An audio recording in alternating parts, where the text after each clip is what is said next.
welcome to another episode of the Lone Recruiter Podcast. I'm your host, Brett Clementon, and if you're a recruiter out on your own or just lacking general advice or guidance, you've come to the right place. Our episodes are designed to give you the motivation, the support, and the mentorship to make you the very best lone recruiter. So join us, grab a cup of coffee, and let's take your desk to another level. Now, today, I want to help you on your big picture, where you're headed, and where are you now.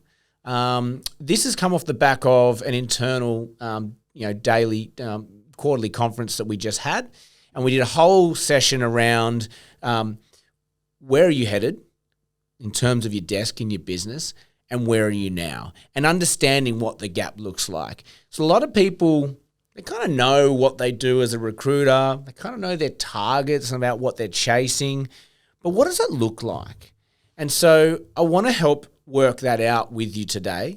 I'm not going to put a lot into this episode. Actually, if you want to get the most out of today's episode, you're going to have to put in the work, and it shouldn't take you long. We put an hour on this, and we buddied up and we worked it together. And when we came out the end, everyone was quite vitalized by that experience. So I want you to ask you. We started with this, and I want to ask you this: is what does striving to be number one mean to you and your desk? Or what does being number one mean to you and your desk? I don't think anyone in recruitment goes out to be average. No one's intention whenever they do anything is to be just average, particularly in recruitment, because we see the people who are doing well and we see the amount of money that we could be making and we go, I want to be like that. Guarantee it. And if you're listening to this podcast, I definitely guarantee it, because you're motivated to get out external motivation. You're trying to hone your craft. You're trying to develop yourself. So I'm fairly confident if you're listening today, you want to be number one in what you do. But what does number one actually mean? The challenge that we have as recruiters is making that tangible. How on earth do you say you're the best recruiter at what you do? And I think what we want to work on is being able to articulate that. Okay? So it's things like, and this feeds into the next bit, right? Which is where are you headed? Right? And what does your desk look like in 2 years' time? If in 2 years' time you nailed it and you have it down pat, what is it that looks like? And why does that mean you're number one in that area?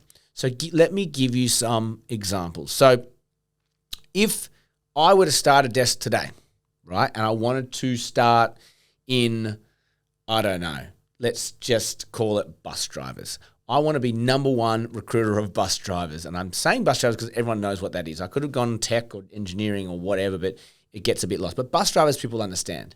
Okay? So if I now know that in 2 years' time, I want to be the guy for bus drivers, I also want to be able to say in what jurisdiction or what location. So do I want to be number one recruiter for bus drivers in Sydney? And within Sydney, am I doing just the Northern Beaches? Am I doing just, the Sutherland Shire? Or am I doing all of Sydney? We want to be able to articulate what we want. I'm thinking 2 years' time, I can get some automation into the piece. I can have my projects and LinkedIn set up. I can probably have my database pumping. I'm going to have a good set of clients. I really think that I can probably make, 3 or 4 placements in bus drivers a month in Sydney. So then I go 3 or 4. Is that okay? No, I'll probably want a little bit more. Maybe I should look at Newcastle, and maybe I should probably look at Canberra. Actually, the more I think about it, yes, I want to be New South Wales, but like in the key towns. I want to be the number one for Newcastle, the number one for Central Coast, the number one for Sydney, and a number one for Canberra and Wollongong. And if I can dot those, 5 or 6 cities, then I reckon, and I dominate. And what I mean by dominator is that clients call me first port of call when they go to recruiters. Who is the recruiter they call to get bus drivers? This is one example. I understand, and so then I can point to that and go, I'm number one in these areas for bus drivers. I understand that some markets are so big, it's really hard for you to say, I am the guy or I am the girl. I get that too. So let's just take IT, for example. It's massive. To say that you are the number one recruiter in IT is impossible, because IT is so diverse, got so many different niches, got so many different client types. It's really hard to actually say that. But if you're able to say, I'm the number one provider of security consultants in the Parramatta region or in Sydney region, then, that's possible. So if you at any point go, it's too hard, there's too much competition or whatever, you need to just find your patch. Find the bit that you are going to dominate, okay? And just keep working it out. So find those little things you're going to dominate in. Fast forward 2 years and go, is that going to be enough in 2 years' time? No, because once I dominate that, I'll probably then peel away and go into this part of the city and dominate that and da-da-da-da. So it's really being able to articulate what you want to be number one in, and then what does that look like? And then comparing that to where you are today. What does your desk look like today? Are you doing that now? Are you dominating that space you said you want to dominate? No, because we're starting our desk, right? So if we're just starting our desk, what's the first step I can make to put me on the path to where I want to be in 2 years' time? So knowing where you want to be in 2 years, knowing where you are today, and putting in steps. So this month, okay, I know I want to be Australia-wide looking after this skill for this type of client. Well, I'm going to start in Melbourne. I'm going to start in Melbourne. It's my hometown, and I'm going to do that. And once I've got the full client list up and running, I've got everyone's phone numbers and emails, and I can contact them and get CVs in. I've got all my projects set up on LinkedIn so that when I do get a brief, boom. I've got my talent pool set up, not just in LinkedIn, but on my CRM or whatever. So you've got the client side, you've got the candidate pool, ready to rock and roll, and there's some sort of automation now because it's no longer building out those lists, it's just working through them. Once you're working through a list and you're in that rhythm of, okay, jobs in, brief is out, candidates in, job offers out, closing deals, and you're just kind of repeating this sort of thing. It's not really growing the client list. That's your cue to go, okay, it's kind of in motion now. How much time have I got a week that I can add to a new market? So now we go new market development. Okay, let's go to that second phase. That's just up the road, but it's just up the road, but I don't have the clients. I don't have the projects set up in LinkedIn. And you just keep repeating this process of client lists, projects on LinkedIn, getting your talent pool set up, getting your contact list ready to rock and roll. And once they're built and you're starting to get traction, you're starting to transact and you've got that rhythm going, clients starting to see who you are, and you go, cool, that's now just in automation mode. I've got 2 locations I'm working on, great, or 2 areas that I'm working, two specializations I'm working in.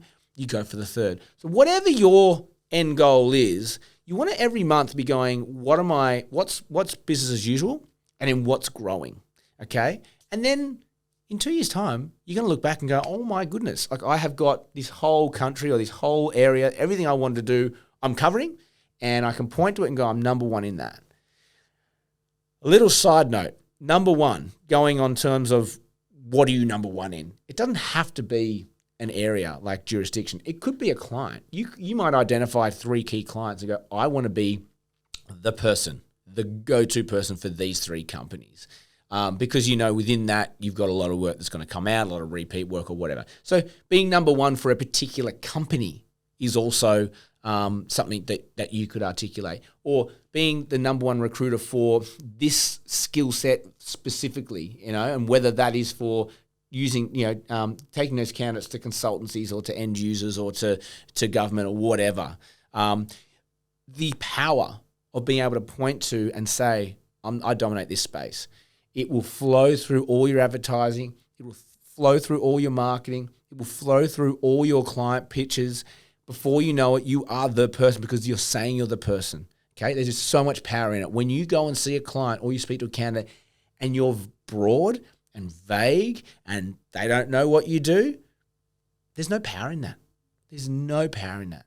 When I started Alra, all we did was residential property valuers in Sydney. That was it. Before you knew it, we had regional New South Wales, we had Melbourne, we had Victoria regionally, and we were hiring people into those markets.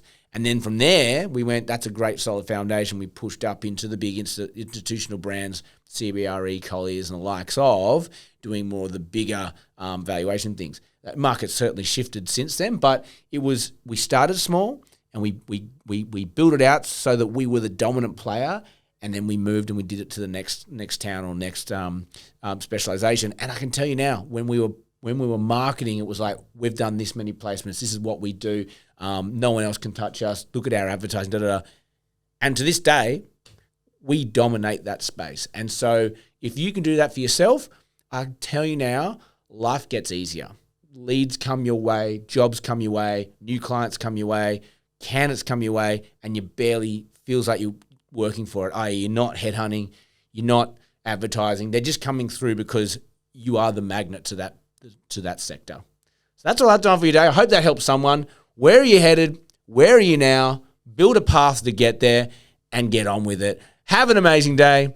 Like us, share us, subscribe, give us a 5-star review. I want those 5-star reviews. If you're on Spotify right now, look at your app, give me a 5-star review. I thank you. It really helps grow this podcast. It really helps other recruiters and other people searching for this content find it, and we really do appreciate it. Have an amazing day. May all your deals come true.